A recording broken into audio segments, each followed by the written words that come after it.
अब हम combination of capacitor के ऊपर बच्चों कुछ क्वेश्चंस और ले रहे हैं। बच्चों एक क्वेश्चन है, इस क्वेश्चन में आपसे बोला है प्रत्येक संधारित्र पर आवेश तथा बिंदु ए पर विभव क्या होगा। ये आपको एक सर्किट की एक ब्रांच दे रखी है, किसी बाह्य सर्किट, कोई बड़ा सर्किट है, उसकी एक ब्रांच आपको निकाल के दे दी। इसके जो दोनों सिरे हैं इस शाखा के, यहाँ का विभव -5 वोल्ट दे रखा है और यहाँ का विभव बच्चों आपको 20 वोल्ट दे रखा है। यहाँ दो संधारित्र लगे हुए श्रेणी क्रम में, इसकी धारिता 2 फेरड, इसकी धारिता 3 फेरड, और बीच में बच्चों 2 सेल लगे हुए 5 वोल्ट और 10 वोल्ट के। और आपको इस बिंदु ए पर विभव निकालना है और दूसरा इन दोनों संधारित्रों में आवेश ज्ञात करना है। अब क्वेश्चन बनता है कि इसको हम कैसे सोल्व करें। बच्चों इसको हम सोल्व करेंगे किरचॉफ वोल्टेज लॉ से। आपको पता है, आपने बच्चों करंट इलेक्ट्रिसिटी में KVL, KCL, Kirchhoff current law, Kirchhoff voltage law आपने पढ़ा हुआ है, किरचॉफ का धारा का नियम, किरचॉफ का वोल्टता का नियम। तो बच्चों हम इस क्वेश्चन को किरचॉफ के वोल्टता के नियम से करेंगे। आपको मैं बताऊं कि किरचॉफ का जो वोल्टता नियम होता है वो क्या बोलता है कि किसी बंद परिपथ में जितने भी अवयव हैं सबके ऊपर जितना जितना विभवांतर है उनका टोटल 0 होता है। और बच्चों केवीएल किरचॉफ वोल्टेज लॉ को बच्चों हम 2 बिंदुओं के बीच में अप्लाई कर सकते हैं। आ गया। यदि मैं इस बिंदु से स्टार्ट करके यहाँ पर किरचॉफ वोल्टेज लॉ को खत्म करना चाहूँ तो बिल्कुल मैं खत्म कर सकता हूँ। कैसे करते हैं, यहाँ का विभव प्लस यहाँ का विभवांतर प्लस यहाँ का विभवांतर प्लस यहाँ का विभवांतर प्लस यहाँ का विभवांतर बराबर यहाँ का विभव। आपसे बोला जाए कि ये कोई शाखा है, ये कोई शाखा है, इसमें बिंदु ए और बी के बीच में केवीएल अप्लाई करो। तो आप कैसे अप्लाई करते हो, बिंदु ए का विभव प्लस यहाँ का विभवांतर प्लस यहाँ का विभवांतर प्लस यहाँ का विभवांतर बराबर बिंदु बी का विभव। आगे समझ में। अब बच्चों आपको थोड़ा सा पता हो, आपने करंट इलेक्ट्रिसिटी में प्रतिरोध और सेल के ऊपर जो विभवांतर होता है उसका टोटल कैसे किया जाता है वो आपका पढ़ा हुआ है। इसका विभवांतर प्लस का विभवांतर, जो प्रतिरोध का विभवांतर IR होता है, सेल का विभवांतर, सेल के ऊपर 3 वोल्ट लिखा हुआ तो 3 वोल्ट ही ले लेता है। लेकिन बच्चों यदि यहाँ पर इस परिपथ में एक संधारित्र भी लग रहा हो तो बच्चों उसके ऊपर भी हम केवीएल अप्लाई कर सकते हैं। बस डिफरेंस इतना सा है कि संधारित्र का जो विभवांतर होता है वो Q/C होता है, क्योंकि किरचॉफ के वोल्टता नियम को बच्चों न I से काम, न R से काम, न C से काम, न Q से काम, उसको तो V से काम है। किरचॉफ के वोल्टता नियम में बच्चों हमारे को अलग अलग अवयव पर विभवांतर चाहिए। तो बच्चों मैं थोड़ा सा आपको यहाँ पर साइन कन्वेंशन बताने जा रहा हूँ। किरचॉफ के वोल्टता नियम के अंदर बच्चों हम किस तरह का साइन कन्वेंशन यूज करेंगे ये थोड़ा सा मैं आपको समझाने जा रहा हूँ। देखना, किरचॉफ के वोल्टता नियम में हम किस तरह का साइन कन्वेंशन यूज करेंगे समझना। बच्चों ये एक संधारित्र है, संधारित्र की 2 प्लेटें होती है, दोनों पर समान और विपरीत आवेश होते हैं। सपोज इस प्लेट के ऊपर +Q आवेश है और इस प्लेट के ऊपर -Q आवेश है। बच्चों मैं केवीएल किरचॉफ वोल्टता नियम बच्चों इधर से लगाता हुआ आ रहा हूँ। इस संधारित्र पे Q आवेश है और इसकी धारिता C है। मैं बच्चों इधर की तरफ से केवीएल अप्लाई करता हुआ आ रहा हूँ प्लस प्लेट की तरफ से। तो हम इस संधारित्र का जो विभवांतर लेंगे बच्चों वो लेंगे माइनस है, -Q/C। क्यों, क्योंकि प्लस प्लेट की तरफ उच्च विभव होता है, इधर हायर पोटेंशियल, इधर लोअर पोटेंशियल। हम बच्चों हायर से लोअर की तरफ जा रहे हैं क्योंकि प्लस की तरफ उच्च विभव, माइनस की तरफ निम्न विभव। हम हायर से लोअर की तरफ जा रहे हैं। अंतर कैसे निकालते हैं, अंतिम माइनस प्रारंभिक। तो लोअर में से हायर माइनस करोगे तो बच्चों आंसर प्लस में आएगा, माइनस में आएगा। तो इसलिए बच्चों यदि प्लस प्लेट की तरफ से कैपेसिटर में केवीएल अप्लाई करोगे तो विभवांतर माइनस में लिखोगे। इसी तरह से यदि आपने केवीएल अप्लाई किया किधर की तरफ से, माइनस प्लेट की तरफ से केवीएल अप्लाई किया, आगे समझ में। बच्चों प्रतिरोध होता है तो उसका विभवांतर IR होता है, संधारित्र का विभवांतर Q/C होता है। इस संधारित्र के ऊपर आवेश Q है, इसकी धारिता C है। यदि हम माइनस प्लेट की तरफ से केवल अप्लाई करेंगे तो इसका जो विभवांतर होगा उसको बच्चों हम, क्योंकि ये लोअर से हम हायर की तरफ जा रहे हैं, ये हायर पोटेंशियल या लोअर पोटेंशियल, तो इसका जो विभवांतर लिखेंगे बच्चों लिखेंगे +Q/C। क्लियर हो गया। यदि प्लस प्लेट की तरफ से अप्लाई करेंगे तो माइनस विभवांतर, माइनस की तरफ से अप्लाई करेंगे तो प्लस में। बिल्कुल वैसा वैसा साइन कन्वेंशन जो साइन कन्वेंशन हम बैटरी में लेते हैं। बैटरी में आपको पता होगा माइनस की तरफ से अप्लाई करेंगे प्लस में, प्लस की तरफ से अप्लाई करेंगे माइनस में लेते हैं। आया समझ में। चलो इस क्वेश्चन को सोल्व करते हैं। इस क्वेश्चन में बच्चों आपको बिंदु ए पर विभव निकालना है और बच्चों इन दोनों बिंदुओं पर दोनों जो एंड से दोनों सिरे हैं उनका विभव दे रखा है। और एक और क्वेश्चन पूछा है कि प्रत्येक संधारित्र आवेश भी ज्ञात करना है। तो हम बच्चों सबसे पहले तो इसमें इस तरह के क्वेश्चन में अपने को दोनों सिरों पर विभव दे रखा है और प्रत्येक संधारित्र आवेश ज्ञात करना है।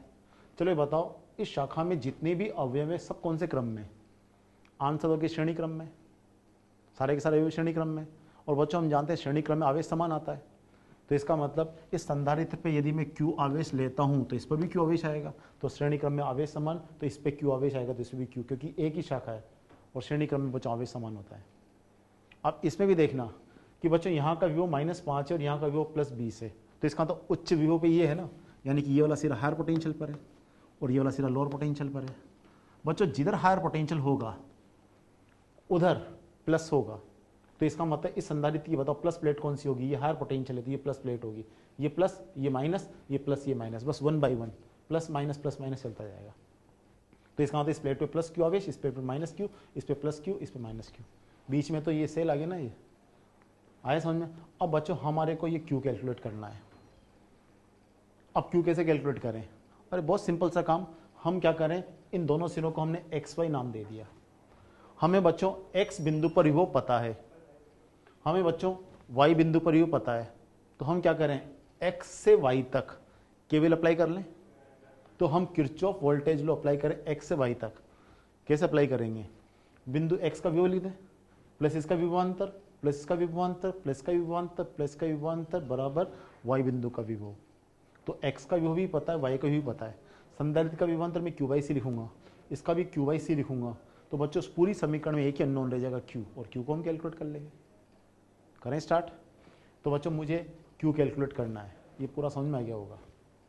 तो हम क्या कर रहे हैं, from KVL, from Kirchhoff voltage law, कहाँ से कहाँ तक, X to Y, X से लेकर के Y तक हम अप्लाई कर रहे हैं ये KVL, इधर से इधर X से Y तक KVL अप्लाई कर रहे हैं। हम स्टार्ट करते हैं, क्योंकि एक्चुअल में तो जब हम KVL अप्लाई करेंगे X to Y, from KVL X to Y start करें, तो सबसे पहले जब भी दो बिंदुओं के बीच में हम किरचॉफ वोल्टेज लॉ अप्लाई करते हैं, तो जहाँ से शुरू करते हैं हम सबसे पहले वहाँ का विभव लिख देते हैं। हम बिंदु X से शुरू कर रहे हैं, तो हम बिंदु X का विभव लिख दें Vx। फिर बच्चों हम आगे बढ़े संधारित्र के अंदर, संधारित्र के अंदर बच्चों माइनस प्लेट की तरफ से एंटर हो रहे हैं, और मैंने आपको इधर बताया था कि जब संधारित्र में माइनस प्लेट की तरफ से आप केवीएल अप्लाई करोगे तो इसका विभवांतर प्लस में लिखोगे, और संधारित्र का विभवांतर Q/C होता है। आया समझ में। तो बच्चों हम यहाँ पर पॉइंट X से आगे बढ़े, तो पॉइंट X का विभव Vx लिख दिया। संधारित्र के अंदर हम माइनस प्लेट की तरफ से जा रहे हैं, तो इसका विभवांतर हम प्लस में लिखेंगे, और संधारित्र का विभवांतर Q/C होता है, तो बच्चों Q/2, तो प्लस Q/2 हो गया इसका विभवांतर। फिर हम आगे बढ़े बच्चों, सेल आ गया, सेल में हम प्लस की तरफ से एंटर हो रहे हैं, तो आपको पता है इसका विभवांतर माइनस में लिखेंगे, -5 वोल्ट। हम और आगे बढ़ रहे हैं, फिर सेल आ गया, सेल के अंदर हम प्लस की तरफ से आ रहे हैं, तो इसका विभवांतर -10 वोल्ट। फिर बच्चों संधारित्र आ गया, संधारित्र के अंदर बच्चों हम एंटर हो रहे हैं किधर से, माइनस की तरफ से, तो इसका विभवांतर प्लस में आएगा, और संधारित्र का विभवांतर बच्चों Q/C होता है, तो Q, और यहाँ किसकी धारिता कितनी है 3, तो Q/3 हो जाएगा प्लस में। बच्चों हम KVL खत्म कर रहे हैं बिंदु Y पर, तो इक्वल्स टू Vy। बिल्कुल एक करंट इलेक्ट्रिसिटी की तरह दो बिंदुओं के बीच में कभी KVL अप्लाई करना हो तो इस तरह से अप्लाई कर दो। आ गया। अब देखना बच्चों, बिंदु X पर विभव -5 वोल्ट क्वेश्चन में दे रखा है, तो हम Vx की जगह -5 लिख दें। आ गया बच्चों, यहाँ पर Q/2 प्लस Q/3 का टोटल करें तो ये 5Q/6 हो जाएगा। आ गया, -5 और -10 -15 हो जाएगा, और बिंदु Y का विभव आपको 20 वोल्ट दे रखा है, 20 लिख दिया।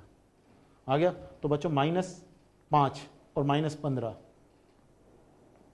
-20 हो गया, और -20 को इधर ट्रांसफर करोगे तो ये -20 को इधर ट्रांसफर करोगे तो +20 हो जाएगा, +20 और +20 +40 हो जाएगा। और फिर बच्चों इसको सोल्व करके हम Q की वैल्यू कैलकुलेट करेंगे, तो बच्चों Q की वैल्यू आ रही है 48 कूलम। तो इसका मतलब बच्चों ईच संधारित्र पे जो आवेश होगा वो 48 कूलम, इस प्लेट पे -48, इस पे +48, -48 +48 कूलम आवेश आएगा। आई थिंक समझ में आ गया होगा बच्चों। ये तो आया प्रत्येक संधारित्र पर आवेश। अभी हमारे को एक क्वेश्चन और सोल्व करना है, बिंदु A पर विभव। हमें इस बिंदु A पर विभव भी याद करना है, तो हम इस बिंदु A पर विभव कैसे कैलकुलेट करें। हम क्या करें बच्चों, मुझे बिंदु X पर विभव पता है यहाँ, और इस A पर विभव ज्ञात करना है। तो हम एक काम करें, और इस संधारित्र का आवेश मेरे को मिल चुका 48, तो इसका विभवांतर मैं जानता हूँ, संधारित्र का विभवांतर Q/C 48/2 हो जाएगा, तो इसका विभवांतर पता है, इसका विभवांतर 5 वोल्ट पता है, यहाँ का विभव पता है, और यहाँ का विभव निकालना है। तो हम क्या करें, X से लेकर के A तक KVL अप्लाई कर दें, बिंदु X से शुरू करें और बिंदु A पे खत्म कर दें, तो उससे भी बच्चों बिंदु A पर मुझे विभव मिल सकता है। किसी बिंदु पर विभव निकालने की करंट इलेक्ट्रिसिटी आपने टेक्निक पढ़ी हुई है बच्चों, बिल्कुल जिस बिंदु पर विभव निकालना वहां तक KVL अप्लाई कर लो। तो बच्चों बिंदु A पर विभव निकालना है, तो मैं KVL अप्लाई कर रहा हूँ, from Kirchhoff voltage law X to A, X से शुरू करके मैं A पे खत्म कर रहा हूँ। आ गया बच्चों, जहां से शुरू करो सबसे पहले वहां का विभव लिख दो Vx। फिर संधारित्र के अंदर मैं माइनस प्लेट की तरफ से एंटर हो रहा हूं तो इसका विभवांतर प्लस में प्लस Q/C Q/2। फिर बच्चों इस बैटरी के अंदर मैं प्लस की तरफ से एंटर हो रहा हूं तो इसका विभवांतर -5 आ गया। और बच्चों किरचॉफ वोल्टेज लॉ हम लोग खत्म करना है ए पर, क्योंकि बिंदु ए पर विभव निकालना है। तो इसको बच्चों मैंने VA लिख दिया, बिंदु ए का विभव। आप देखो इस समीकरण में हमारे को Vx पता है, बताओ बिंदु x पर विभव कितना, -5 लिख दिया। Q का मान पता है बच्चों, इस संधारित्र आवेश Q की वैल्यू हमने पहले कैलकुलेट कर ली, कितना 48 लिख दिया, 48/2 -5 आ गया समझ में। तो बच्चों इसको जब आप सोल्व करोगे तो 48/2 कितना हो गया, 24 में से -5 माने कि -10, 24 - 10 कितना आ गया, 14 वोल्ट। तो बिंदु ए पर जो विभव होगा वो 14 वोल्ट होगा। तो इसका मतलब यदि परिपथ में संधारित्र लगा हो तब भी आप किरचॉफ का नियम अप्लाई कर सकते हो। कर लोगे? इस तरह कोई भी क्वेश्चन आया तो हो जाएगा।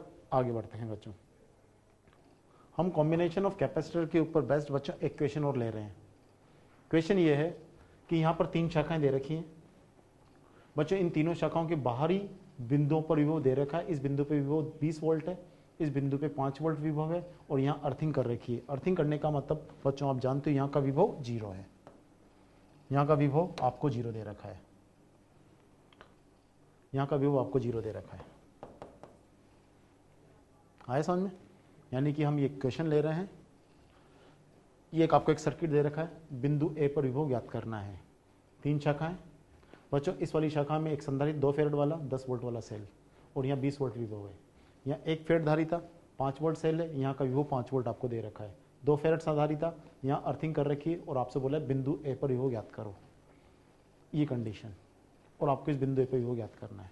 ये क्वेश्चन है बच्चों, ये एक बड़े सर्किट का एक पार्ट है। इन बिंदुओं पर विभव यहाँ 5 वोल्ट, यहाँ 10 वोल्ट और यहाँ विभव 0 दे रखा है और आपसे पूछा है बिंदु ए पर विभव, यहाँ के विभव पता, तीनों सिरों के विभव पता है और इस बिंदु ए का विभव ज्ञात करना है।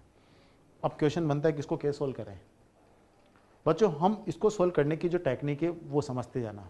अब कैसे सोल्व करेंगे, हम इस क्वेश्चन का सोल्यूशन देख रहे हैं बच्चों। मैंने अज्यूम कर लिया कि इस जंक्शन से इस वाले संधारित्र पे जो आवेश जा रहा है वो Q1 जा रहा है, इधर Q2 आवेश जा रहा है, इधर Q3 आवेश जा रहा है। यानी कि इस संधारित्र के अंदर जो आवेश आ रहा है +Q1 -Q1, यहाँ +Q2 -Q2, यहाँ +Q3 -Q3 आवेश आ रहा है। मैंने अज्यूम कर लिया इस जंक्शन से जो आवेश निकल रहा है बच्चों, KCL आवेश संरक्षण का नियम ये बोलता है कि आवेश को न तो उत्पन्न किया जा सकता, नष्ट किया जा सकता। किसी भी संधि पर जो कुल आवेश होता है उसका टोटल हमेशा 0 होगा। संधि पर जितना आवेश होगा उतना जाएगा। KCL यानी कि किरचॉफ का करंट लॉ आपने पढ़ा हुआ है, किसी संधि पर धारा का टोटल 0 होता है। धारा भी तो आवेश ही है, तो जो काम बच्चों प्रतिरोध में धारा करता है वो काम यहाँ पर संधारित्र में आवेश करता है।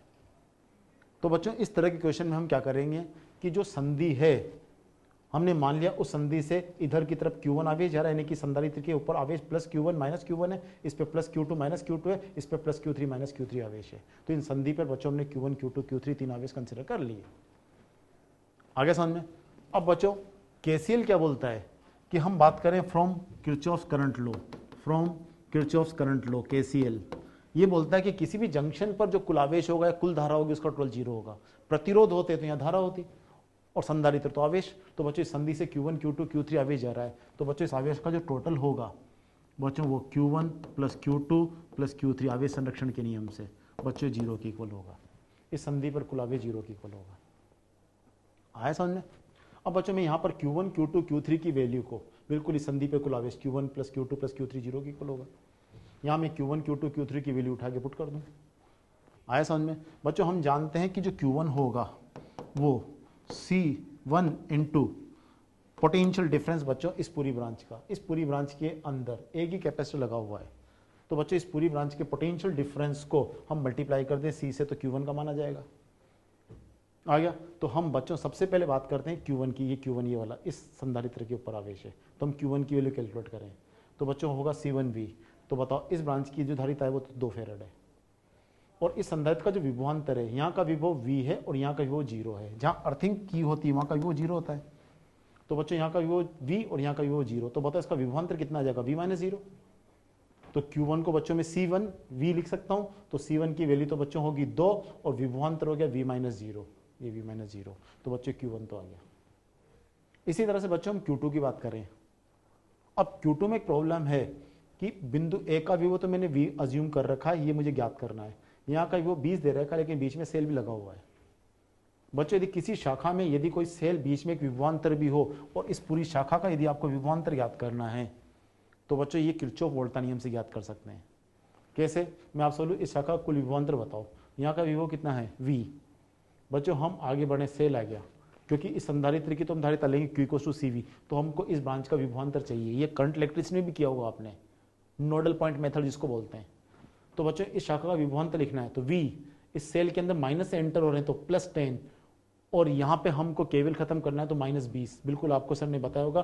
तो v +10 -20, यदि ये नहीं होता, 10 नहीं होता, तो फिर डायरेक्ट बच्चे शाखा का विभवांतर v -20 हो जाता। लेकिन ये सेल भी है तो इस सेल का विभवांतर भी कंसिडर करना पड़ेगा, और यदि इसमें माइनस की तरफ से जा रहे हैं तो बच्चों इसका विभवांतर प्लस में लेंगे, और प्लस की तरफ से जा रहे हैं तो माइनस में लेंगे। तो इसमें माइनस की तरफ से जा रहे हैं तो इसका विभवांतर प्लस में लेंगे, तो v +10 -20 आ गया। तो ये इस शाखा का विभवांतर आ गया। तो v q = q2 की वैल्यू, यदि हम q2 की बात करें तो C2 × v होगा, और इस शाखा का विभवांतर बच्चों कितना आया? v +10 -20 इंटू c की वैल्यू कितनी है? 2, मल्टीप्लाई कर दिया, प्लस। बच्चों अब हम इस शाखा की बात करें, इस शाखा का विभवांतर यहाँ का विभव v है, इसमें एक और सेल लगा हुआ है तो v -5, क्योंकि बैटरी के अंदर हम प्लस की तरफ से जा रहे हैं, ये प्लस और ये माइनस, प्लस की तरफ से जा रहे हैं तो इसका विभवांतर माइनस लेंगे, तो v -5, और लास्ट बिंदु का विभव माइनस कर दो, -5 आ गया। यदि ये सेल नहीं होता तो इस शाखा विभवांतर v -5 लिखते हैं, लेकिन बीच में सेल आ गया और सेल में प्लस की तरफ से जा रहे हैं तो इसका विभवांतर माइनस में लेंगे, KVL। तो बच्चों इस पूरी शाखा का विभवांतर v -5 हो गया, इनटू इसके c से मल्टीप्लाई कर दिया तो q = CV। तो Q3 की वैल्यू c × v, इसका विभवांतर लेंगे, इसका विभवांतर, इसका विभवांतर, ये Q1 CV, Q2 CV, Q3 CV। तो पूरी शाखा का विभवांतर समझ में आ गया लिखना। अब बताओ इस समीकरण को यदि हम सोल्व करें तो सोल्व करके आप देखो इस पूरी समीकरण में एक ही अननोन है v को आप इजी निकाल सकते हो। तो बताओ ये कितना हो जाएगा? 2 × v - 0, 2 × +10 -20 -10 बचेगा, -5 -5 -10 बचेगा। तो बच्चों इसको हम आगे मल्टीप्लाई करें तो 2v + 2v -22 अंदर मल्टीप्लाई करोगे, v -10 = 0। तो इसको सोल्व करोगे तो 5v - 30, तो v की वैल्यू कितनी आ जाएगा? 6 वोल्ट। आगे समझ में। अब यदि आपसे पूछा जाता कि प्रत्येक संधारित्र आवेश भी ज्ञात करो, तो यदि Q1 निकालने के लिए बोला जाता तो बच्चों Q1 की वैल्यू ये वाली होगी, यहाँ ये Q1 है, ये Q1 है, ये Q2 है और ये Q3 है। बाई चांस आपसे Q1 Q2 Q3 भी निकालने के लिए बोला जाता तो बच्चों आपने V6 निकाल लिया, तो 6 यहाँ पुट कर दो, तो 6 - 0 6 × 2 बच्चों Q1 का मान आएगा 12 कूलम। यहाँ V की वैल्यू 6 पुट कर दो, Q2 का मान आ जाएगा, और v की वैल्यू यहाँ पर 6 पुट करोगे तो Q3 का मान आ जाएगा। तो by chance Q1 Q2 Q3 पूछा जाता तो आप वो भी कैलकुलेट कर सकते हो। कर लोगे ऐसा क्वेश्चन? बिल्कुल। Q = CV, v पूरी शाखा का विभवांतर दोनों एंड्स के बीच में, लेकिन बीच में कोई सेल वगैरह लगा हुआ है तो बच्चों उसका जो विभवांतर लेंगे वो किरचॉफ वोल्टेज लॉ के अनुसार, साइन कन्वेंशन के अनुसार लेंगे। बच्चों हम एक क्वेश्चन और ले रहे हैं। इस तरह के क्वेश्चन भी काफ़ी बनते हैं संधारित्र में, आप मॉड्यूल वगैरह में देखोगे तो ऐसे क्वेश्चन भी काफ़ी दे रखे हैं। इस क्वेश्चन में आपसे बोला है कि यहाँ पर 4 प्लेटें, 1 2 3 4 प्लेटें बिल्कुल एक जैसी एक दूसरे के समानांतर रखी हुई है, आ गया। और आपसे पूछा है यहाँ पर कि जैसे मैंने इन चारों प्लेट्स को एक दूसरे के समानांतर रख के प्लेट नंबर 1 प्लेट नंबर 3 को, प्लेट नंबर 2 प्लेट नंबर 4 को आपस में जोड़ दिया और इनके सिरों को एक सेल से कनेक्ट कर दिया, V वोल्ट के सेल से, तो आपको यहाँ पर बताना है कि इस पूरे सिस्टम के अंदर टोटल कितना आवेश प्रवाहित होगा, और प्रत्येक प्लेट पर इस पर कितना आवेश होगा, इस पर कितना होगा, इस पर कितना होगा, इस पर कितना होगा, आ गया। तो इस तरह का भी क्वेश्चन आपसे जनरली पूछे जाते हैं संधारित्र में। तो ऐसे क्वेश्चंस को आप कैसे अटेम्प्ट करोगे, समझते जाना। बच्चों हम इसका सॉल्यूशन देख रहे हैं कि जब भी ऐसा क्वेश्चन आए तो इसमें समझना कि ये जो 4 प्लेटें दे रखी है ये चारों एक दूसरे के समानांतर हैं, तो ये चारों प्लेटें मिलकर बच्चों आप देखो यहाँ 3 संधारित्र बना रही हैं। प्लेट नंबर 1 2 इनकी नंबरिंग कर ली मैंने पहले, तो सबसे ऊपर वाली प्लेट को 1 बोल दिया, सेकंड प्लेट को 2 बोल दिया, थर्ड प्लेट को 3 बोल दिया, फोर्थ प्लेट को 4 बोल दिया, आ गया। तो बच्चों इनसे यहाँ पर 3 संधारित्र बन रहे हैं। ये संधारित्र नंबर 1 बन रहा है, ये संधारित्र नंबर 2 बन रहा है, और ये संधारित्र नंबर बच्चों यहाँ पे 3 बन रहा है। यहाँ 3 संधारित्र बन रहे हैं, ये फर्स्ट सेकंड थर्ड, ये 3 संधारित्र बच्चों यहाँ पर बन गए। आ गया। अब इस क्वेश्चन को सोल्व करने की, ऐसा क्वेश्चन जब भी आए तो उसको कैसे अटेम्प्ट करोगे, कैसे सोल्व करोगे। हम सबसे पहले बच्चों इस सर्किट का इक्विवेलेंट डायग्राम बनाएंगे। यहां पर ये जो 3 संधारित्र बन रहे हैं ये कौन से कॉम्बिनेशन में होंगे, ये श्रेणी क्रम में है या समांतर क्रम में, उसको हम डिस्कस करेंगे सबसे पहले। तो ये 3 संधारित्र हो गए। अब हम देखेंगे ये श्रेणी क्रम में या समांतर क्रम में। करें स्टार्ट। तो बच्चों इसका इक्विवेलेंट डायग्राम कैसे बनाएंगे, आप सबसे पहले यहां समझते जाना इस तरह क्वेश्चन को हम कैसे करेंगे। इधर देखो बच्चों, सबसे पहले तो यहां पर बैटरी 2 पॉइंट्स के बीच कनेक्टेड है, ए और बी के बीच में। बैटरी का प्लस पॉइंट ए से कनेक्टेड है और बैटरी का माइनस पॉइंट बी से कनेक्टेड है। यहां 3 संधारित्र है। अब आपको ये पता लगाना कि तीनों कौन से क्रम में है। तो सबसे पहला काम तो आप ये करो कि बच्चों ए, पॉइंट ए से जो जो प्लेट कनेक्टेड है उन सबको ए नाम दे दो। तो बताओ पॉइंट ए से कौन कौन सी प्लेट कनेक्टेड है, फर्स्ट और थर्ड, दोनों को ए नाम दे दिया। ठीक है, ये तो अपन नंबरिंग तो कर दी थी, प्लेटों को 1 2 3 4 बोल दिया तो ठीक है। अब इनका मैं एक और नोमेनक्लेचर कर रहा हूं, एक और नामकरण कर रहा हूं। कौन कौन सी प्लेट को ए बोल रहे हैं, जो ए से कनेक्टेड है, और जो प्लेट बी से कनेक्टेड उन सबको बी बोल दो। सेकंड प्लेट और फोर्थ प्लेट बी से कनेक्टेड है, इन दोनों को बी बी नाम दे दिया। सेकंड को बी बोल दिया और फोर्थ को बी बोल दिया। यहाँ 3 संधारित्र, फर्स्ट सेकंड थर्ड, इन चारों प्लेटों के नाम दे दिए। वैसे तो मैंने 1 2 3 4 बोला था, आ गया। और जो ए से कनेक्टेड उनको ए बोल दिया और जो बी से कनेक्टेड उनको बी बोल दिया। अब बच्चों इसका हम इक्विवेलेंट सर्किट बना रहे हैं, आ गया। बैटरी कहाँ जुड़ रही हुई है, ए और बी के बीच में। तो सबसे पहले तो ए और बी को बिल्कुल दूर दूर लिख लो, आ गया। अब देखना बच्चों, ए से प्लेट 1 कनेक्टेड है और प्लेट 1 प्लेट 2 के साथ एक कैपेसिटर बना रही है। देखो ये 2 और ये 1, ये दोनों मिलकर कैपेसिटर बना रही है, जिसमें से 1 ए से कनेक्टेड है और 2 बी से कनेक्टेड है। तो बच्चों ये देखो 1 ए से कनेक्टेड है और 2 बी से कनेक्टेड है, ये कैपेसिटर बन रहा है। तो ये वाला कैपेसिटर जो फर्स्ट कैपेसिटर है प्लेट 1 और 2 के बीच में है, आ गया। 1 ए से कनेक्टेड और 2 बी से कनेक्टेड है, तो एक संधारित्र तो ही बन गया। संधारित्र नंबर 2 बच्चों, प्लेट नंबर 2 और 3 के बीच में है। प्लेट नंबर 2 बच्चों बी से कनेक्टेड है, प्लेट नंबर 2 बी से कनेक्टेड है, ये सेकंड संधारित्र की बात कर रहा हूँ। और जो संधारित्र सेकंड है वो प्लेट 2 और प्लेट 3 के बीच में, और प्लेट 3 ए से कनेक्टेड है, ये प्लेट 3 बच्चों ए से कनेक्टेड है। इधर देखो ए से, ये तो ये संधारित्र नंबर 2 हो गया। अब संधारित्र नंबर 3 भी बच्चों प्लेट नंबर 3 और 4 के बीच में, तो संधारित्र नंबर 3 प्लेट 3 और 4 के बीच में।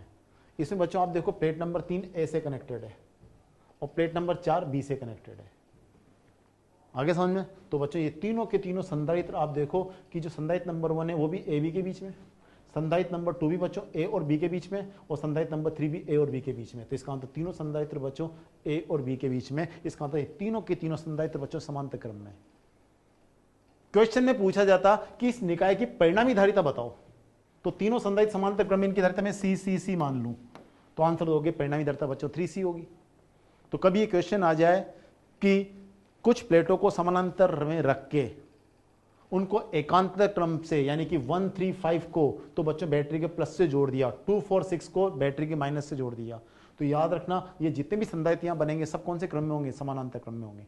उनकी परिणामी धारिता बच्चों सी सी सी 3C आंसर हो जाएगा। 4 संधारित्र 4C हो जाएगा, 5 संधारित्र 5C हो जाएगा, सारे संधारित्र समांतर क्रम में होंगे, आगे समझ में। तो बच्चों अब आपसे बोला जाए कि इस सिस्टम के अंदर कुल कितना आवेश प्रवाहित होगा, यहां से जो Q चलेगा वो कितना होगा। तो बच्चों तीनों संधारित्र समांतर क्रम में, तो कुल धारिता कितनी होगी बताओ। समांतर क्रम में परिणामी धारिता C plus C plus C 3C।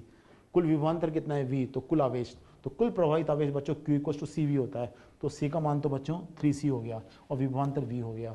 तो बच्चों यहां से जो कुल आवेश चलेगा बैटरी में से, वो आंसर आ गया 3CV, 3C आवेश चला, आगे समझ में। अब आवेश जैसे यहां पहुंचेगा 3CV, ये आवेश बच्चे 3 भागों में विभाजित होगा, आ गया। बच्चों तीनों संधारित्र कौन से क्रम में, समानांतर क्रम में। समानांतर क्रम में विभवांतर समान होता है, तो बच्चों ये V वोल्ट का सेल आपने A और B के बीच कनेक्ट कर रखा है, तो पहले संधारित्र में विभवांतर V होगा, दूसरे संधारित्र में V विभवांतर होगा और तीसरे संधारित्र में विभवांतर V होगा। तो बताओ पहले संधारित्र के अंदर कितना आवेश होगा, Q इक्वल टू CV, दूसरे में भी कितना होगा, Q इक्वल टू CV, तीसरे में Q इक्वल टू CV, यानी कि बच्चों जो 3CV आवेश आ रहा है ये तीनों में बराबर CV CV CV बढ़ जाएगा, तो तीनों में CV CV CV आवेश जाएगा, आ गया।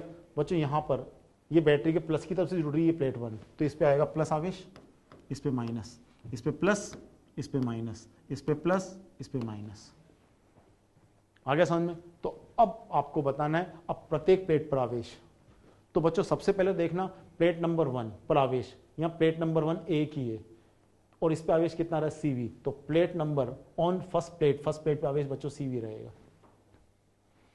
प्लेट नंबर 2 पर आवेश, प्लेट नंबर 2 बच्चों इस संधारित्र में भी काम आ रही है और इसमें भी काम आ रही है। आप देखो ये जो प्लेट नंबर 2 है दो संधारित्र में कंट्रीब्यूट कर रही है, दो संधारित्रों में आ रही है बच्चों। ये संधारित्र 1 के अंदर भी, संधारित्र 2 में भी, इसका ऊपर वाला भाग तो संधारित्र 1 में, नीचे वाला संधारित्र 2 में। तो इसका मतलब प्लेट नंबर 2 बच्चों दो जगह है, यहाँ -CV आवेश, यहाँ -CV आवेश। तो इसका मतलब प्लेट नंबर 2 पर इधर -CV इधर -CV, तो टोटल आवेश कितना हो गया -2CV। तो आप देखो ये -2CV, तो प्लेट नंबर 2 पर आवेश पूछा है तो -2CV आएगा। प्लेट नंबर 3 बच्चों यहाँ भी है और यहाँ भी है, यहाँ +CV यहाँ +CV, तो टोटल आवेश कितना हो गया +2CV। क्यों? क्योंकि प्लेट नंबर 3 भी बच्चों दोनों तरफ संधारित्र में काम आ रही है, ऊपर सेकंड संधारित्र में, नीचे ये देखो ये ऊपर भी संधारित्र में आ रही, नीचे भी, तो इसमें डबल आवेश, ऊपर भी आवेश प्लस में, नीचे भी प्लस में, तो कितना हो जाएगा बताओ +2CV। इसलिए प्लेट नंबर 4 आप देखो, यहाँ प्लेट नंबर 4 केवल एक ही जगह काम आ रही है और इस पर आवेश माइनस में आ रहा है तो -CV।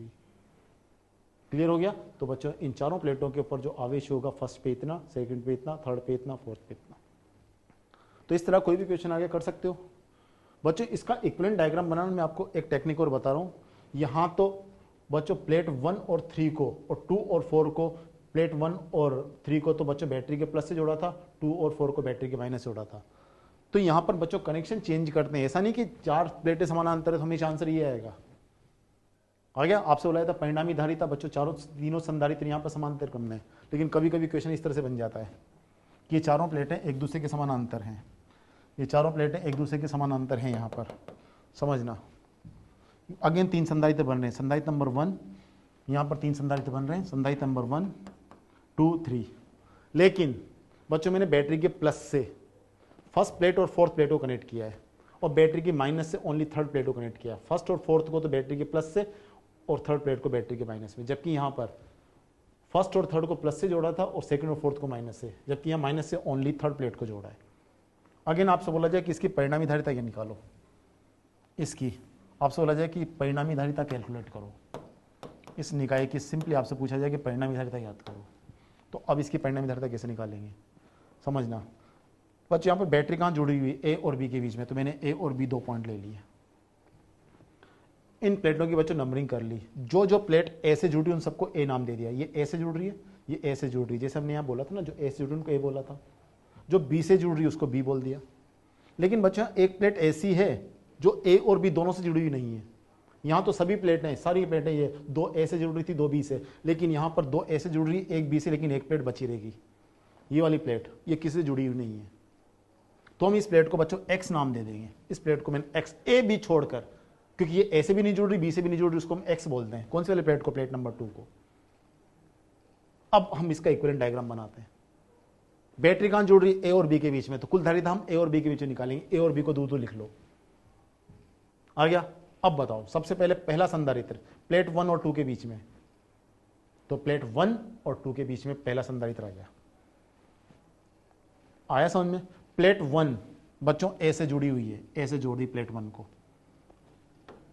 ये प्लेट 1 बच्चों ए से जुड़ी हुई है। प्लेट 2 1 और 2 के बीच में, अब जो प्लेट 2 है बच्चों बी से नहीं जुड़ी हुई, आ गया। प्लेट 2 ने बच्चों प्लेट 3 के साथ एक कैपेसिटर और बना रखा है, ये सेकंड कैपेसिटर, ये 2 और 3 के बीच में, और जो प्लेट 3 है वो बी से जुड़ रही है। तो इसका मतलब ये प्लेट 2 के साथ 3 ने एक कैपेसिटर और बना लिया। ये जो प्लेट 2 है, ये जो प्लेट 2 है वो डायरेक्ट ए से भी नहीं जुड़ रही और बी से भी नहीं जुड़ रही। इसका मतलब जो प्लेट 2 है वो ए और बी के बीच में, तो ये बी के बीच में बना लिया। इसमें इसका एक पार्ट तो ऊपर वाले कैपेसिटर, ऊपर वाली प्लेट के साथ कैपेसिटर बन रहा है, और नीचे वाला पार्ट नीचे वाले के साथ कैपेसिटर बना रहा है। तो देखना ये 1 और 2 के बीच में कैपेसिटर हो गया, और ये 2 और 3 के बीच में दूसरा कैपेसिटर हो गया। 3 बी से जुड़ रही है, 1 ए से जुड़ रही है, और बीच में बच्चों प्लेट 2 आ गई। प्लेट 2 ऊपर भी कैपेसिटर बना रही है, फर्स्ट, ये फर्स्ट कैपेसिटर और ये second capacitor. Second capacitor plate 2 है। इसके बाद हम बात करें थर्ड कैपेसिटर की। थर्ड कैपेसिटर के अंदर बच्चों प्लेट 3 तो बच्चों किससे जुड़ी हुई है बताओ? बी से, ये प्लेट 3 है। और प्लेट 4 किससे जुड़ी हुई है? ए से, ये प्लेट 4। तो बच्चों इसका यदि आप परिपथ बनाओगे तो ये बनेगा, जबकि इसका परिपथ ये बना था। यहाँ तीनों संधारित्र समांतर क्रम में थे, जबकि यहाँ पर बच्चों 2 श्रेणी क्रम में। तो ये सी और सी श्रेणी क्रम में होंगे, तो इनका परिणामी बच्चों C/2 और उसके साथ ये C समांतर क्रम में है, तो बच्चों C/2 प्लस C करोगे तो 3C/2। इस क्वेश्चन का जो आंसर आएगा, नेट धारिता जो आएगी इसकी बच्चों 3C/2 आएगी, जबकि यहाँ पर C plus C plus C 3C answer आता। तो ये जरूर देख लेना कैसे जुड़े हुए हैं, कर लोगे बच्चों। यहाँ पर जाके हमने कॉम्बिनेशन ऑफ कैपेसिटर कंप्लीट किया। अब हम आगे थोड़ा सा बढ़ रहे हैं। अब कॉम्बिनेशन तो आगे चलता ही रहेगा। यदि संधारित्र श्रेणी क्रम में तो परिणामी धारिता 1/C1 प्लस 1/C2 चलती रहेगी, समांतर क्रम में तो C1 C2 चलता रहेगा, C1 प्लस C2 चलता रहेगा। बच्चों थोड़ा सा चैप्टर को आगे बढ़ा रहे हैं। जब भी बच्चों हम संधारित्र की दोनों प्लेटों के बीच में किसी माध्यम को रखते हैं तो इस माध्यम का व्यवहार कैसा होता है, तो थोड़ा सा बच्चों हम अब इसको डिस्कस करने जा रहे हैं। ठीक है, तो सबसे पहले बच्चों हम पराविद्युत के प्रभाव, किसी इलेक्ट्रिक फील्ड के अंदर किसी माध्यम को रखा जाए तो बच्चों उसको हम पराविद्युत बोलते हैं। तो उसका इफेक्ट, उसका जो पराविद्युत, उसका प्रभाव कैसा है, उसको डिस्कस करने जा रहे हैं। तो सबसे पहला क्वेश्चन ही बनता है कि संधारित्र की दोनों प्लेटों के बीच में हमने किसी माध्यम को रखा, उसको हम पराविद्युत माध्यम कहते हैं। तो बच्चों ये जो पराविद्युत वर्ड है इसका क्या मीनिंग होता है, तो हम सबसे पहले बच्चों इस पराविद्युत का मीनिंग समझ रहे हैं। तो देखो पराविद्युत क्या होता है। तो पराविद्युत क्या होता है, ऐसे कुचालक जिनमें बाह्य विद्युत क्षेत्र की उपस्थिति में आवेशों का सूक्ष्म स्थानीय विस्थापन होता है, पराविद्युत कहलाते हैं। बच्चों आप जानते हो कि जब भी किसी चालक को विद्युत क्षेत्र में रखा जाता है, चालक के अंदर मुक्त आवेश होते हैं, मुक्त इलेक्ट्रॉन होते हैं। तो जैसे इसको हम बाह्य विद्युत क्षेत्र में रखते हैं तो बच्चों इन इलेक्ट्रॉनों के ऊपर बल लगता है और ये शिफ्ट होने लग जाते हैं, आसानी से शिफ्ट होने लग जाते हैं। यदि बाह्य विद्युत क्षेत्र इस दिशा में है तो इलेक्ट्रॉनों के ऊपर बल विद्युत क्षेत्र की विपरीत दिशा में लगेगा, तो बच्चों इलेक्ट्रॉन विपरीत दिशा में भाग लग जाते हैं। आ गया, यानी कि इस सतह पर माइनस आवेश आ जाता है, इस सतह पर प्लस आवेश आ जाता है। यदि ये चालक होता तो चालक के अंदर बच्चों आवेश की शिफ्टिंग आसानी से हो जाती है। लेकिन यदि हम कुचालकों की बात करें, जो नॉर्मल जो कुचालक होते हैं बच्चों, उनको यदि हमने किसी मोम को, यदि अभ्रक को, यदि इनको बाह्य विद्युत क्षेत्र के अंदर रखा तो बच्चों इनके अंदर आवेश का विस्थापन बच्चों बहुत मुश्किल से होता है, न के बराबर, नहीं के बराबर इसमें आवेश का विस्थापन होता है। तो उनको बच्चों, जिन कुचालकों, जिन पदार्थों के अंदर आवेश की विस्थापन बाह्य विद्युत क्षेत्र की उपस्थिति में आवेश बहुत मुश्किल से शिफ्ट हो बच्चों, उनको हम बोलते हैं पराविद्युत। तो इसका मतलब ऐसे कुचालक, अब चालकों में तो होता है, तो इसका मतलब पराविद्युत में कुचालक आएंगे जिसमें आवेश की शिफ्टिंग नहीं होगी बाह्य विद्युत क्षेत्र में। तो ऐसे कुचालक जिनमें बाह्य विद्युत क्षेत्र की उपस्थिति में आवेशों का सूक्ष्म स्थानीय विस्थापन होता है, यानी कि बच्चों आवेश नॉर्मल कंडीशन में, अब कुचालकों में तो नहीं होता बिल्कुल भी, जो प्योर कुचालक यदि अपने लकड़ी वगैरह ली तो, लेकिन बच्चों हमने ऐसा कोई कुचालक ले लिया जिसमें बच्चों थोड़ा बहुत आवेश शिफ्ट हो सकता है अल्प मात्रा में। जैसे अभी मैं आपको बताऊंगा NaCl, HCl वगैरह की बात करें, कुछ मात्रा में ये आवेशित हो सकता है, थोड़ी बहुत अल्प मात्रा में आवेशित हो सकता है, तो बच्चों उसको हम बोलेंगे पराविद्युत। तो इसका मतलब पराविद्युत क्या होता है, ऐसे कुचालक जिनमें बाह्य विद्युत क्षेत्र की उपस्थिति में आवेशों का सूक्ष्म स्थानीय विस्थापन होता है, पराविद्युत कहलाते हैं। सेकंड पॉइंट बच्चों, पराविद्युत विद्युत क्षेत्र के एक निश्चित मान तक कुचालक होते हैं।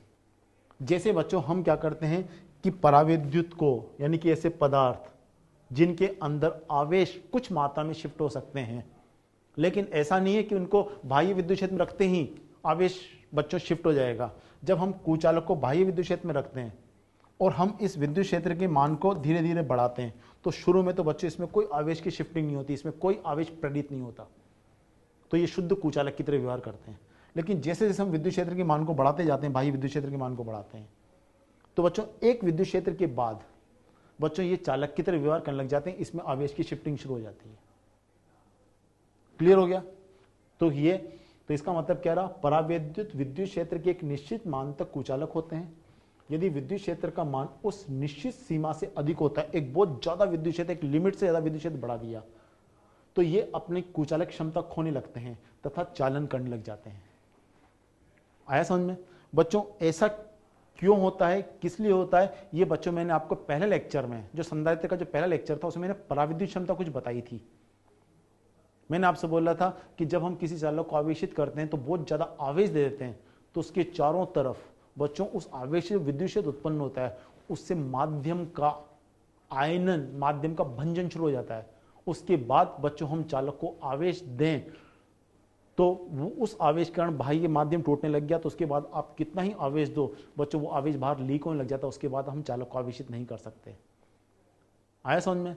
तो बच्चों जिस विद्युत क्षेत्र तक बाह्य माध्यम टूटता नहीं है उसको बच्चों हम माध्यम की पराविद्युत क्षमता बोलते हैं। मैंने आपको ये लिखा है ये डेफिनेशन, तो वही बात यहां पे कर रहे हैं। देखना, विद्युत क्षेत्र का वह अधिकतम मान आ गया बच्चों। यदि हम यहां पर किसी माध्यम के अंदर विद्युत क्षेत्र अप्लाई कर दें इसमें, तो विद्युत क्षेत्र का वह अधिकतम मान जो कि एक पराविद्युत बिना भंजित हुए, ये बिना भंजित हुए, बिना माध्यम के आयनन हुए, आयनित हुए, बिना भंजित हुए अपना कुचालक गुण रखता है, बिल्कुल ये कुचालक बना होता है, पराविद्युत सामर्थ्य कहलाता है। पराविद्युत क्षमता बोलो, पराविद्युत सामर्थ्य कहलाता है। आ गया।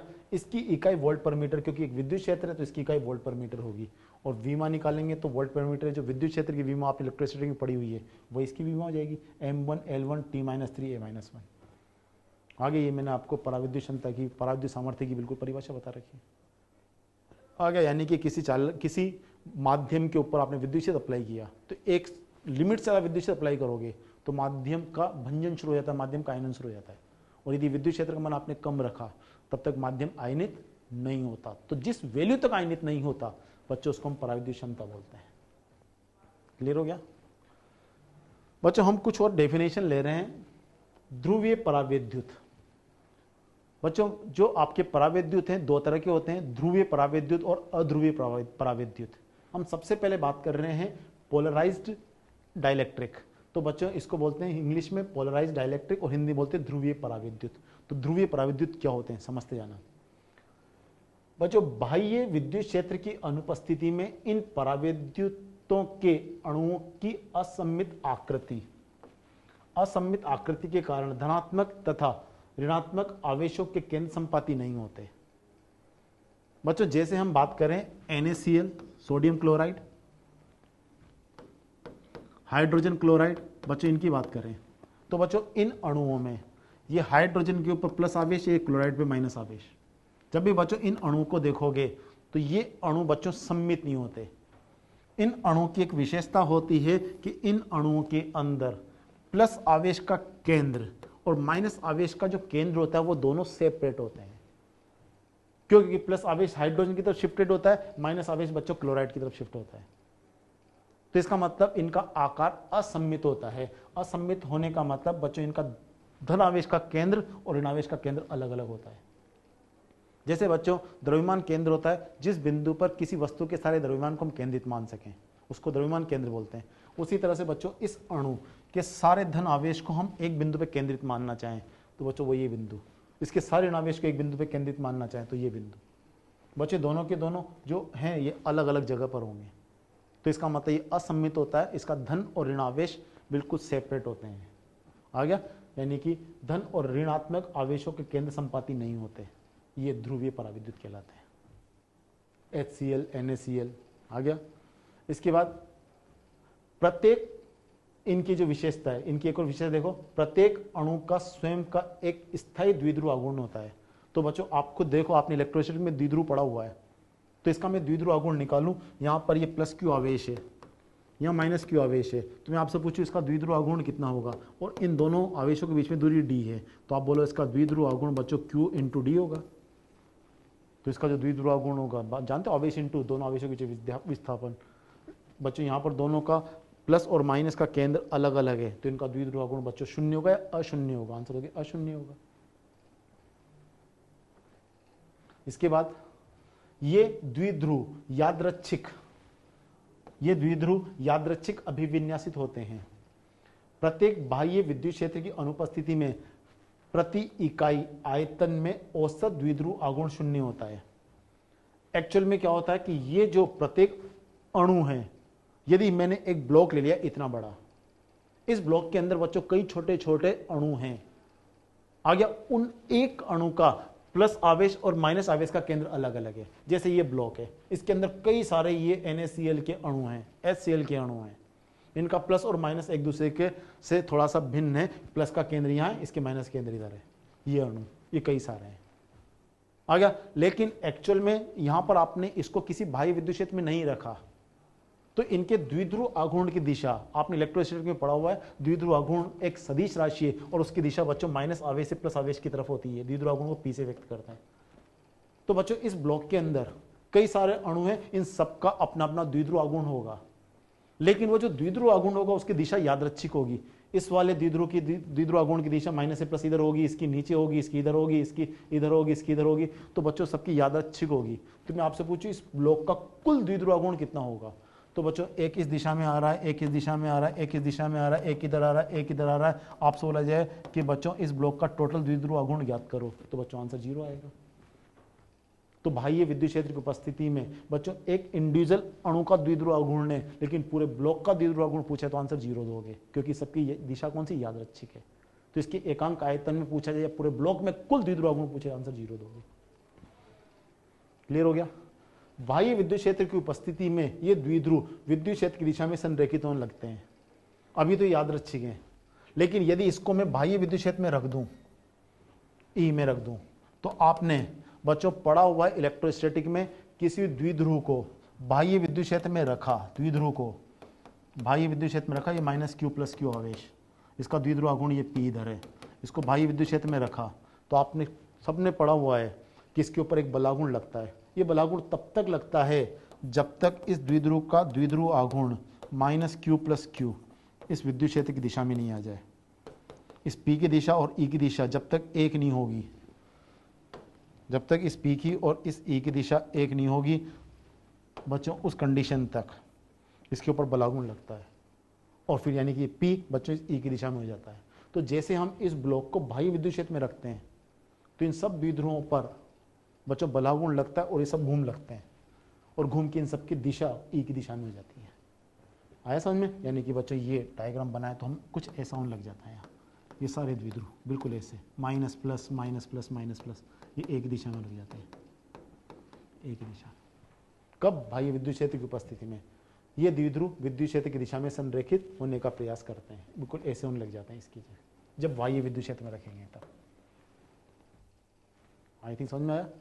बच्चों आपसे बोला जाए कि जो ध्रुवीय पराविद्युत होंगे उनके उदाहरण दो। पानी, जल, एल्कोहल, HCl, अमोनिया, NH3। बच्चों ये सब क्या हैं? ध्रुवीय पराविद्युत। अब बच्चों हम ले रहे हैं अध्रुवीय पराविद्युत। आपसे कहीं पूछा जाए कि अध्रुवीय पराविद्युत क्या होते हैं? बच्चों अब ध्रुवीय पराविद्युत आपको मैं एक्सप्लेन कर रहा हूं। बाह्य विद्युत क्षेत्र की अनुपस्थिति में इनके अणुओं या परमाणुओं की सममित आकृति के कारण आवेशों के धनात्मक तथा ऋणात्मक केंद्र संपाती होते हैं। यानी कि बच्चों मैंने एक अणु लिया, उसके धनावेश का केंद्र भी यही है और ऋणावेश का केंद्र भी यही है, यानी कि सममित आकृति, उसका धन और ऋण एक ही जगह पर। जैसे हम किसी वस्तु का द्रव्यमान केंद्र लेते हैं, वैसे ही इस अणु के धनावेश का हम केंद्र कंसिडर कर रहे हैं, ऋणावेश का केंद्र कंसिडर कर रहे हैं। तो जिस बिंदु पर धनावेश का केंद्र होगा उसी बिंदु पर ऋणावेश का केंद्र होगा, इनकी सममित आकृति होगी। तो बच्चों ऐसे परमाणुओं का जो भी अणु होंगे, ऐसे परमाणु से जो भी वस्तु बन, जो भी माध्यम बनेगा उसको बच्चों हम बोलेंगे अध्रुवीय माध्यम। जबकि ध्रुवीय मैंने आपको बताया था इनका प्लस और माइनस वो असममित आकृति होती है, प्लस और माइनस का जो केंद्र होता है वो अलग अलग, जबकि इसमें एक ही होगा। क्लियर हो गया? सामान्य अवस्था में इनका द्विध्रुव आघूर्ण शून्य होगा, बिल्कुल होगा ही सही, क्योंकि हम जानते हैं द्विध्रुव आघूर्ण P इक्वल्स टू इलेक्ट्रोस्टैटिक पढ़ा है Q इंटू डी। तो बच्चों जब धन और ऋण एक ही बिंदु पर D दोनों के बीच में विस्थापन होता है, धन और ऋण के बीच में, तो यहाँ D की वैल्यू 0 है, तो बच्चों P की वैल्यू 0 आएगी। आ गया? इसके बाद थर्ड, बाह्य विद्युत क्षेत्र की उपस्थिति में ये प्रेरित द्विध्रुव आघूर्ण प्राप्त करते हैं। बच्चों जैसे ही बाह्य विद्युत क्षेत्र में इनको रखते हैं तो आप जानते हो बाह्य विद्युत क्षेत्र में जैसे मैं इसको रखूंगा तो आपने पढ़ा हुआ है कि जब भी धन आवेश को बाह्य विद्युत क्षेत्र में रखते हैं उसके ऊपर बल लगता है QE विद्युत क्षेत्र की दिशा में। तो इसमें जो धन आवेश पे बल लग रहा है विद्युत क्षेत्र की दिशा में लगेगा, तो बच्चों धन आवेश विद्युत क्षेत्र की दिशा में शिफ्ट होगा, यानी कि धन आवेश का जो केंद्र है वो विद्युत क्षेत्र की दिशा में। और आप जानते हो विद्युत क्षेत्र में ऋणावेश को रखा जाए तो उस पर बल लगता है विद्युत क्षेत्र की विपरीत दिशा में, तो इसका जो ऋणावेश है विद्युत क्षेत्र की विपरीत दिशा में शिफ्ट होगा। इस पे बल, धन के ऊपर बल लगेगा विद्युत क्षेत्र दिशा में QE और ऋणावेश पे बल लगेगा QE विद्युत क्षेत्र की विपरीत दिशा में। तो बच्चों धन आवेश इधर शिफ्ट हो जाता है, ऋणावेश का केंद्र पीछे शिफ्ट हो जाता है। आगे समझ में? तो इसका मतलब अब इसके अंदर एक द्विध्रुव आघूर्ण P से माइनस Q से, ये माइनस Q मान लें, ये प्लस Q मान लें, तो इसके अंदर एक द्विध्रुव आघूर्ण प्रेरित हो गया। तो इसका मतलब बाह्य विद्युत क्षेत्र में इसमें एक द्विध्रुव आघूर्ण प्रेरित हो जाता है, जबकि ध्रुवीय में तो पहले से होता है, इसको बाह्य विद्युत क्षेत्र में रखते हैं उसके बाद प्रेरित होता है इसमें, और ये प्रेरित द्विध्रुव आघूर्ण प्राप्त कर सकते हैं। आया समझ में बच्चों? इसके उदाहरण नाइट्रोजन, ऑक्सीजन, बेंजीन, मीथेन। आप समझिए कौन सी कैटेगरी में आएंगे? अध्रुवीय पराविद्युत। इनके धन आवेश और ऋण आवेश का केंद्र एक ही होगा। समझ में आया बच्चों? इसके बाद एक डेफिनेशन और है ध्रुवण। ध्रुवण क्या होता है? आरोपित विद्युत क्षेत्र की दिशा में स्थायी या प्रेरित द्विध्रुवों के द्विध्रुव आघूर्णों के संरेखण को ध्रुवण कहते हैं। बच्चों जब हम, चाहे वो अध्रुवीय पराविद्युत हो चाहे ध्रुवीय पराविद्युत हो, बच्चों इनको उठाकर जब हम बाह्य विद्युत क्षेत्र में रखते हैं, आगे समझ में? तो बच्चों यदि ये ध्रुवीय पराविद्युत होता तो इसमें तो पहले से ही, समझो, इसमें तो पहले से बच्चों द्विध्रुव होंगे, और यदि बच्चों ये अध्रुवीय है, अध्रुवीय पराविद्युत है, तो बच्चों इनके धन और ऋण एक ही बिंदु पर होंगे, और जैसे बाह्य विद्युत क्षेत्र में रखा जाए तो धनावेश पे बल विद्युत दिशा में लगेगा, ऋणावेश पे बल विद्युत विपरीत दिशा में लगेगा, तो बच्चों वो द्विध्रुव आघूर्ण प्रेरित हो जाएगा उनमें। अब जैसे इन्हें बाह्य विद्युत क्षेत्र में रखेंगे तो बच्चों ये सारे के सारे जो द्विध्रुव हैं ये रोटेट होंगे। बिल्कुल आप समझना, ये यहाँ पर जैसे ये एक ब्लॉक है, इसके अंदर ये द्विध्रुव हैं, माइनस प्लस माइनस प्लस, ये माइनस प्लस माइनस प्लस, ये माइनस ये प्लस। तो बच्चों जैसे इनको बाह्य विद्युत क्षेत्र में रखेंगे तो इन सब के ऊपर बलागुण लगेगा। ये आपने कहाँ पढ़ा हुआ है बच्चों? आपने पढ़ा हुआ है ये द्विध्रुव के अंदर इलेक्ट्रोस्टैटिक में, कि जैसे इनको बाह्य विद्युत क्षेत्र में रखेंगे, ये बाह्य विद्युत क्षेत्र के अंदर रख दिया तो इनके ऊपर बलागुण लगेगा, और बलागुण लग के ये सारे के सारे द्विध्रुव बच्चों विद्युत क्षेत्र की दिशा में घूम जाएंगे। ये माइनस प्लस, ये माइनस प्लस, ये माइनस प्लस, ये माइनस प्लस। बच्चों ये रैंडम डायरेक्शन में थे, इन सब पे बलागुण लगा। आपने पढ़ा होगा इस वाले का P इधर है, E इधर है, ये बाह्य विद्युत क्षेत्र। तो बच्चे इसे बलागुण लगेगा कब तक? जब तक P और E के बीच में कोण जीरो नहीं हो जाए। याद करो PE sin थीटा, तो उसके कारण ये सब घूमेंगे और घूम के E की दिशा में हो जाएंगे। तो जब बाह्य विद्युत क्षेत्र में एक पराविद्युत पदार्थ को रखा जाता है तो उसकी सभी द्विध्रुव घूम के बाह्य विद्युत क्षेत्र दिशा में होने की कोशिश करते हैं या उस दिशा में घूम जाते हैं। तो इस प्रक्रिया को बच्चों हम ध्रुवण कहते हैं। आ गया? तो आरोपित विद्युत क्षेत्र की दिशा में स्थायी या प्रेरित द्विध्रुव, यानी कि बच्चों या तो ये पहले से ही स्थायी है, जो मैंने आपको बताया था ध्रुवीय, यदि ये पराविद्युत इसमें तो पहले से होंगे, और अध्रुवीय के अंदर बच्चों प्लस माइनस का केंद्र, ये देखो प्लस माइनस का केंद्र होता है, लेकिन बाह्य विद्युत क्षेत्र जाते हैं ये द्विध्रुव बन जाते हैं, और द्विध्रुव बन के बच्चों ये बिल्कुल विद्युत क्षेत्र की दिशा में संरेखित हो जाएंगे। तो चाहे ये अध्रुवीय हो, चाहे ये ध्रुवीय हो, इनको हो, चाहे ये वाले हों, आ गया बच्चों? फाइनली बाह्य विद्युत क्षेत्र की उपस्थिति में सब घूम के विद्युत क्षेत्र दिशा में आ जाएंगे। कोई से भी हो, ध्रुवीय पराविद्युत चाहे अध्रुवीय पराविद्युत हो, बाह्य विद्युत क्षेत्र दिशा में, बाह्य विद्युत क्षेत्र की उपस्थिति में ये इस रूप में, यानी कि विद्युत क्षेत्र दिशा में संरेखित हो जाते हैं। क्लियर हो गया? तो बच्चों इस प्रक्रिया को हम ध्रुवण कहते हैं।